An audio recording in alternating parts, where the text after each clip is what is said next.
ভাইয়ের নামটা কি জানো? আমার নাম মোহাম্মদ আবু তালেব। বাড়ি? বাড়ি শিয়ালকোল মেডিকেলের সম্মুখে, সিরাজগঞ্জ। আচ্ছা, আপনি আমাদের কাছে আসছিলেন, কি নিয়ে আসছিলেন, কি সমস্যা নিয়ে আসছিলেন? আমার সমস্যা ছিল হলো ঘাড়ের ব্যথা, প্লাস ডাইন হাতের দিকে ব্যথাটা নেমে যেত এবং ঝিনঝিন করতো, হাতে ব্যথা ও সমস্যা লাগতো। এই জন্য মূলত তখন কেমন ব্যথা ছিল? অনেক বেশি ব্যথা ছিল? তখন তীব্র ব্যথা, এক কথায় বলতে গেলে তীব্র ব্যথা, ঘাড়ের দিকে একদম প্রচন্ড পরিমাণে ব্যথা, কাজকর্ম করতে পারতাম না। আচ্ছা, এখন আমাদের কাছে কতদিন থেরাপি নিলেন?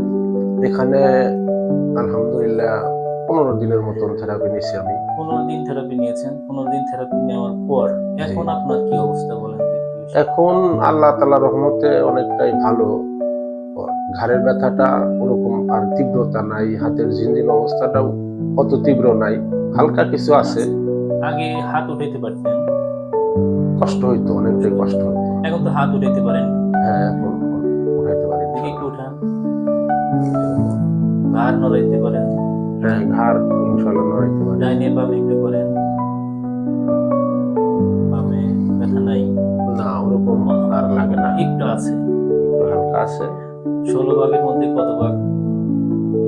ধরেন 50% রিমুভ হয়েছে ইনশাআল্লাহ। 50% রিমুভ হয়েছে ইনশাআল্লাহ। বাকি আপনার যেটুকু সমস্যা আছে ওটা কি ঠিক মতো এক্সারসাইজ করেন, নিয়ম পালন করেন, ইনশাআল্লাহ ঠিক হয়ে যাবে। ইনশাআল্লাহ।